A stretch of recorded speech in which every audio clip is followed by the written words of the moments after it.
As part of our Commitment 2016 coverage, WGAL is bringing you coverage of the races that impact the Susquehanna Valley, from the presidential contest to local races. I'm joined now by one of the candidates running for the 106th Legislative District in Pennsylvania. The district covers parts of Dauphin County, including Derry Township, Hummelstown, and Middletown. The race will replace Representative John Payne, who is not seeking re-election. And with me is Jonathan Keeler. He's a truck driver from Derry Township. Tom Mahaffey, who was also running for this seat and is a Republican, declined to participate in our debate. So we welcome you and thank you for joining us. Thank you. You have said that you want to eliminate property taxes. We've been down this road a number of times in Pennsylvania. What do you want to replace it with?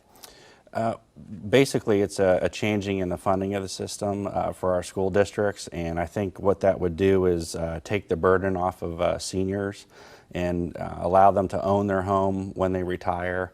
I think shifting the burden is what's really necessary. We'd still be funding basic education with the same dollars.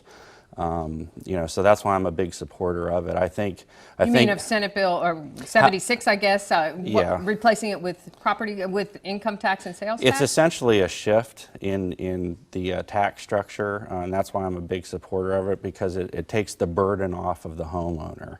And I think it allows us to go on a more even revenue stream in terms of supporting our school districts. A lot of critics have said it won't raise enough money.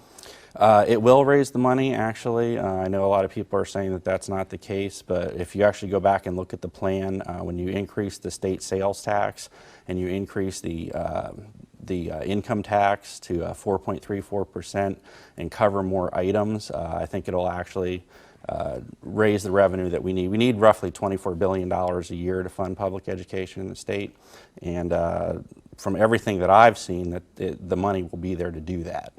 There's been a lot of talk about pension reform. I know it's something you've talked about as well. How do we reform the pension system that's way underfunded?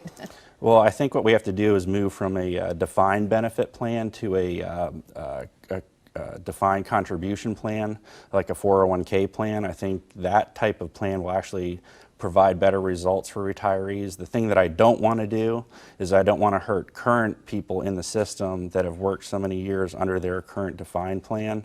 Municipal employees, state employees, firefighters, just your average state worker. They put a lot of time and effort into that, and I don't want to see that disappear. And privatization of the liquor system, I know you're in favor of that as well. My opponent, for selfish reasons, he's obviously opposed to liquor privatization. He's president of the Malt Beverage Distributors Association. He owns a beer distributorship, and so he's personally profiting from the antiquated system that we have in place right now. I'd like to see us be like other states, where you can go in and buy beer, wine, or liquor in one location, and I know that Pennsylvanians all across the state are in support of that idea. I think the polls show and so that. is the state legislature. It's been a very contentious budget season in Pennsylvania, and we were, 9 months overdue. How would you change that? What would you do to see that that budget is passed on time? Well, obviously, we need to work with the governor, every year, and we're just going to be passing the budget by him letting it become law within 10 days by absolutely doing nothing. And I don't think that's the right way to go about it. I think that we pretty much need to sit down and come to terms with where we are and where our problems are. The pension costs are one of the big drivers in that. What do you think went wrong this time around? Just a lot of acrimony between House Republicans, Senate Republicans, the governor's office, just not working together.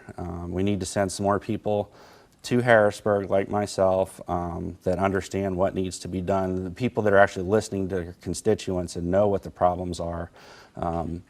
I think, unfortunately, the governor just, he's out of touch with the people, and we saw what happened over the last year, and really we're going into another situation where we're going to be facing another budget battle, it appears, because we're not going to be able to cut the things that we want to cut as Republicans, and he's going to want to spend money on things that he wants to spend it on.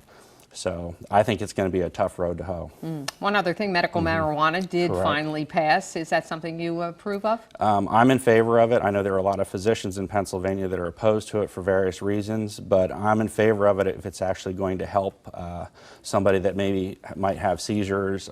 They ought to have the ability to actually remove any pain and suffering that they have. I don't see how you can deny a child that type of care if they want it All right. and tell a parent no. Well, thank you very much, Mr. Keeler, for joining us, and best of luck in the primary. We appreciate you being here. Okay, thanks. Appreciate it. And remember, the Pennsylvania primary is April 26th, and keep up with the latest election news on WGAL.com. You'll find more information on the other races that we're following that you will only find online.